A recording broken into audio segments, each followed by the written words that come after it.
I'm not your mate. Because that's what you're filming for. No. Huh? No, you can't. I'm just talking to you. You're That's not. what you're filming these buildings for. You're not just talking to me. I don't want to talk to you. Okay. Well, why are you filming in this public place? You've just answered your own question. See you later. Well, not really, because I'm talking to you, aren't I? You're not talking to me because I'm not talking to you. Okay, I just want to know why you're filming this property here, because this bit's not public, is it? It's private. So why are you filming it? Do you mind getting away from me? Hey? Do you mind getting away from me? You've got plenty of space to move around. Yeah, and you're the one with guns and weapons all over you. Okay, Get well, away. I'm just talking to you, aren't I? You're not talking to me, I've told okay, you. well, just be careful what you're filming, mate, alright? What do you mean by that? Because that's private property. So what? So if you're filming into people's private property, okay, you could be committing offences. What right? offence? Voyeurism. Right from the start, the officer undercuts his own authority by questioning why someone would film in public. The auditor's reply makes it plain. The clue is in the question. Filming in a public space is lawful. But things quickly spiral when the officer escalates, suggesting the auditor could be committing voyeurism. That's not just absurd, it's reckless. Voyeurism, under Section 67 of the Sexual Offences Act 2003, applies to observing or recording someone engaged in a private act in a private place without their consent. That means bedrooms, bathrooms, or other intimate settings, not the exterior of a business that anyone can see walking past. To equate a man filming a public-facing building with a sexual offense is either proof of a shocking lack of legal knowledge, or worse, a deliberate scare tactic to shut down a lawful activity. If you're filming into someone's private property, I don't think it's funny, because you're alarming people in this area, aren't you? There's members of the public that are getting quite alarmed by your filming. Don't make anything up here. I'm not making anything up. There's members of the public getting alarmed by your filming. You're filming in a public place at other people's property, so they're getting quite concerned about it. And so it's, not, asking you it's not against the law. I haven't broken any laws. Now, once again, get lost. Don't tell me to get lost. All right? I'm in a public place. You don't speak to me like that. The irony here couldn't be more blatant or more embarrassing. The same officer who tried to criminalize a man for filming in public suddenly flips the script when he's told to move along. In that moment, he insists on his own right to remain in the very same public space. You can't have it both ways. Either public rights apply equally to everyone, or they don't. And when an officer abuses a position while simultaneously clinging to those same rights of themselves, it doesn't just expose hypocrisy, it proves the auditor's point. Okay, so if you're going to speak to me like that, that'll be classed as antisocial behaviour, won't it? Right, there's no good outcome of me talking to you, so I'm not going to be talking to you. Well, I'm talking to you. So now you're committing antisocial behaviour, I want your name and address. You can film me, mate. You've committed antisocial behaviour. You can stay there now. Behaviour? Telling me to get lost, filming like that, and you're alarming members of the public. Under filming Section like 50, what filming have you under seen Section 50, the Police Reform Act 2002, have you seen me do? are required to give me a name and address. What film have you seen? What Under film have you Section seen me do? 50, under Section 50 of the Police Reform Act 2002, I'm requiring you to give me a name and address. If For you what refuse purpose? to do so, For what purpose? I've just told you. What do you if you want my refuse to do details for? so, because you're committing antisocial behaviour in public, mate. The officer then pulls out Section 50 of the Police Reform Act 2002, claiming that the auditor saying get lost is antisocial behavior and demanding his details. But that's not what the law says. Section 50 only applies if someone's behavior is likely to cause harassment, alarm, or distress to the public. Telling an officer to get lost might be rude, but it isn't antisocial, especially when no one from the public is upset or even involved. This is a clear misuse of the law to intimidate. All right, telling police officers to get lost, you're committing antisocial behaviour in public. I don't like your approach to me. Okay, I'm only talking to you. You're not. I don't want to talk to you. And I'm recording you as much as you are me, okay? So what? I don't so I'm care about asking that. you to give me your name and address under Section 50 of the Police Reform Act 2002. And what are you going to do with those details? If you don't give it me, I'm going to arrest you under that act. All right, Do you and if understand? under the threat of arrest, my name's Matt Williams. I'm not threatening you with arrest, I'm explaining it to you. You just threatened me with arrest. It's not a threat, let me explain it to you. So take my details. Okay, name and address then, mate, yeah? Matt Williams. Is it Matt or Matthew? Matthew. 1 T or 2? 2. Williams. Is it Williams? Yes. How can you regard me taking a video from a public street When I've tried as antisocial when I've behaviour? tried to speak to you, you've told me to get lost. I've told you You've been rude. multiple times I didn't want to talk to you. You keep pointing your camera, alarming members of the public. There's people over there looking at you. and you're filming people, so you're causing harassment. Are you saying they're alarmed? Okay. Are those people alarmed? So you are causing harassment. Are you seriously telling me those people are alarmed? You can film me all you like, mate. Are you seriously telling me those people over there are alarmed? You're concerning people, and you're pointing it at a busy road. So what?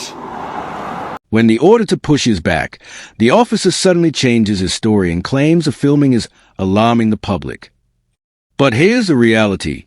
People are quietly walking in, not stopping, not complaining, not even noticing. No one looks alarmed. The officer is just using their presence as a prop to invent a reason for a Section 50 demand. He knows there's no crime, so he pretends others are affected. And when that fails, he falls back on the weakest excuse of all. You're filming a busy road. As if that alone is threatening. It's a manipulative tactic that completely undermines evidence-based policing. I'm pointing it at a busy road. What's the offence in that? To get lost, is it? Well, I told you not to talk to me in the first place, yet you persisted and harassed me. I have to, don't I? It's not harassment, mate, is it? When I'm investigating. Don't call me mate, I am not your mate. It's a colloquial term. No, it ain't. Not with me, it ain't. Do you have any identification on you? No. Have you got anything where I can prove your identification? No. Well, I don't know you are who you say you are then, do I? So how can I clarify you are who you say you are?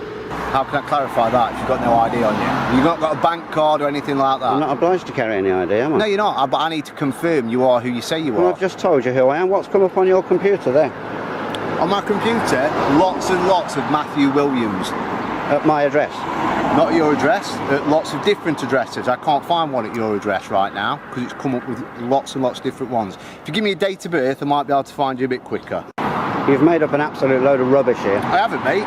It's all recorded. Me, video recording on a street, filming that interesting building over there is not antisocial behaviour. It is the way you've spoken to me though, isn't it? Completely takes over. He admits he used Section 50 just because the auditor told him to get lost. That's not policing. That's abuse of power. Section 50 was created to deal with real antisocial behavior that harms or upsets the public, not to give officers an excuse to demand ID whenever their pride is bruised. If telling an officer to get lost now counts as a crime, then this isn't law enforcement. It's authoritarian control. All I've done is approach you, and that's why you're filming. What, and you don't like being told to get lost after I've told you loads of times I don't want to talk to you? What station are you out of? Me, I work at Cotton Lane Police Station on response. Okay, mate, let's have a look. No, don't call me mate. Okay, you just called me mate a minute ago. You said you don't like that term, but you've just used it. When did I call you mate? Just now. Just now, when you pointed down there, you called me mate. So it's kind of contradictory, isn't it? Well, don't call me mate.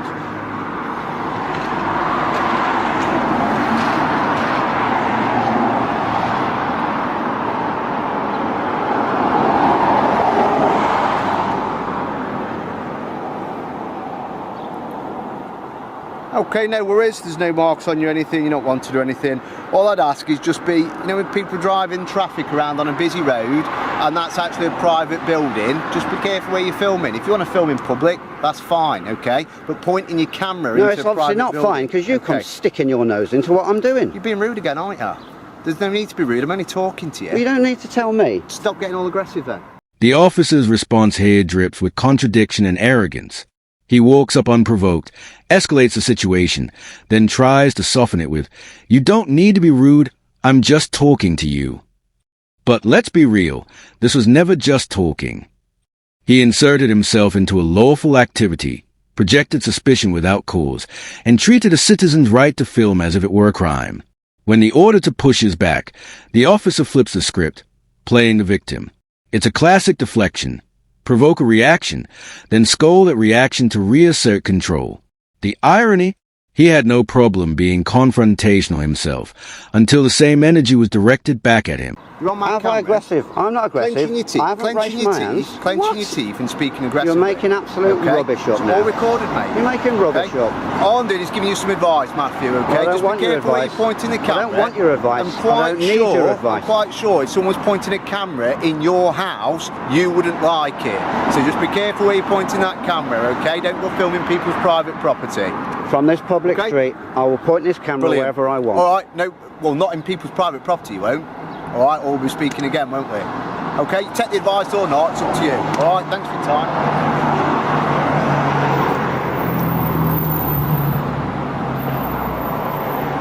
The officer's final excuse, comparing public filming to pointing a camera into someone's house, is laughable. The auditor wasn't filming into a private home.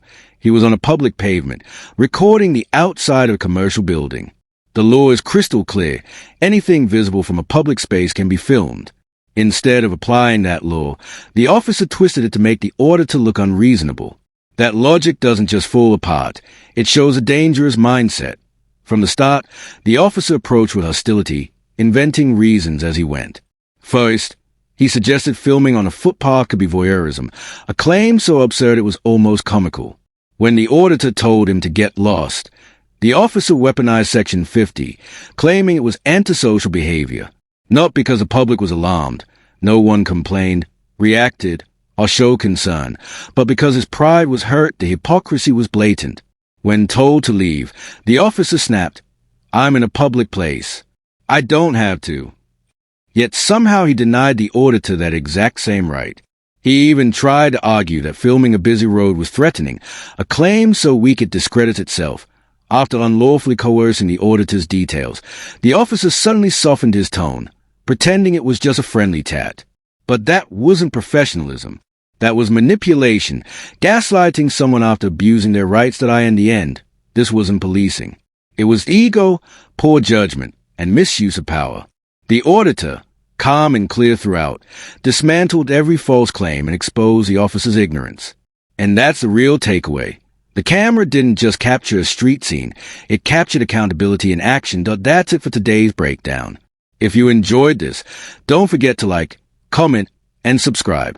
It helps keep independent coverage going. And check out Colin Johnson's channel, link below. This is Rate the Audit. See you in the next one.